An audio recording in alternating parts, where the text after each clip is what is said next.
કોર્ટના આદેશનું અવમાન કરનાર આધેડ સામે કાર્યવાહી કરવામાં આવી છે। ખેતરના રસ્તા મામલે કોર્ટે રસ્તો ખુલ્લો રાખવાનો આદેશ આપ્યો હતો।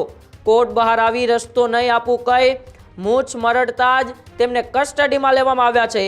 કાયદા સામે અહંકાર બતાવવો એ આધેડને ભારે પડ્યો હતો। કોર્ટ અંતર્ગત રસ્તા અંગેનો કેસ ચલાવેલો હતો। સેક્શન 384 હેઠળની નોટિસ ઇસ્યુ કરી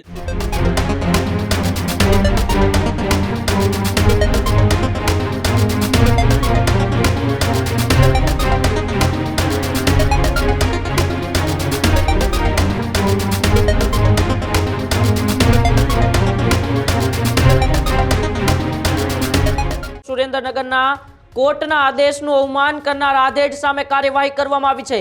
સુરેન્દ્રનગરની અંદર કોર્ટના આદેશનું અવમાન કરનાર આધેડ સામે કડક કાર્યવાહી કરવામાં આવી છે। ખેતરના રસ્તા મામલે કોર્ટે રસ્તો ખુલ્લો રાખવાનો આદેશ આપ્યો હતો। કોર્ટ બહાર આવી રસ્તો નહીં આપવું કહી મૂછ મરડતા જ તેમને કસ્ટડીમાં લેવામાં આવ્યા છે। પ્રાંત અધિકારી એચ.ટી. મકવાણાએ સ્થળ પર જ આ કડક પગલું ભર્યું છે। કાયદા સામે અહંકાર બતાવવો એ આધેડને ભારે પડ્યો હતો। સાંજ સુધી કોર્ટમાં બેસાડાયા અને પછી તેઓએ ભૂલ સ્વીકારી હતી। એટલે કે આમ તો એચ.ટી. મકવાણા જેવો હંમેશા એક્શનમાં રહેતા હોય છે। ખનીજ માફિયાઓ સામે કે ગેરકાયદેસર બાંધકામોને એ તોડવા માટે એચ.ટી. મકવાણાની લાલાક થતી હોય છે, પરંતુ આ વખતે સુરેન્દ્રનગરની કોર્ટની અંદર એક આધેડની રસ્તો ખુલ્લો કરવા બાબતે એ જે મામલો હતો એ કોર્ટ સુધી પહોંચ્યો હતો અને કોર્ટે એ આધેડના ફેવરમાં ચુકાદો પણ આપ્યો અને રસ્તો ખુલ્લો કરવા માટે આદેશ પણ કર્યો।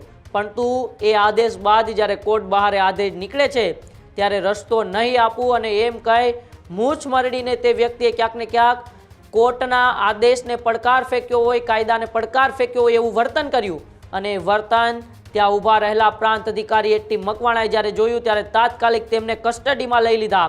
કારણ કે અને ફરી એક વખત કાયદા સામે અહંકાર બતાવવો એ આધેડને ભારે પડ્યો હતો। એટલે કે ક્યાંક ને ક્યાંક આપણે હંમેશા કહેતા હોય છે અને હંમેશા એવા ઉદાહરણો પુરવાર થતા હોય છે કે ભારતનું ન્યાયતંત્ર એ સૌથી મહાન છે, તેમની ઉપર કોઈ નથી। તેમની સામે તમે તમારો અહંકાર બતાવવાની કોશિશ કરશો કે તેમની સામે તમે તમારી દાદાગીરી કરશો તો પછી કાયદો તમને નથી મૂકતો। અને એવું જ આ વ્યક્તિએ કંઈક કર્યું, વટ સાથે પોતાની મૂછ ઉપર હાથ દઈને મૂછ મરી અને ત્યારે જ એચ.ટી. મકવાણા ત્યાં ઊભા હતા અને તેમણે તાત્કાલિક તેમની ઉપર કાર્યવાહી કરી।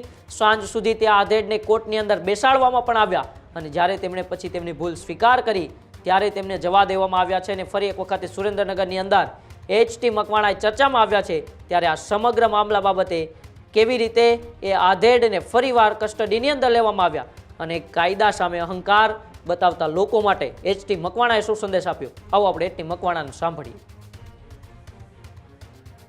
મામલતદાર દ્વારા મામલતદાર કોર્ટ અંતર્ગત રસ્તા અંગેનો કેસ ચલાવેલો હતો અને જેમાં રસ્તો ખુલ્લો કરવા અંગે હુકમ થયેલો હતો।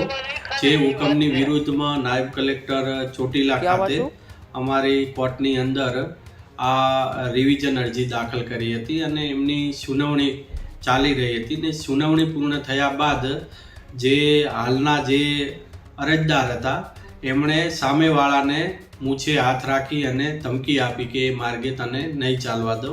જે અમો દેખી જતા ભારતીય નાગરિક સુરક્ષા સંહિતાની સેક્શન 384 હેઠળની નોટિસ ઇસ્યુ કરી અને દંડ કરવામાં આવેલ છે અને દંડ નહીં ભરે તો 1 મહિનાની સાદી કેદની સજા કરવામાં આવશે।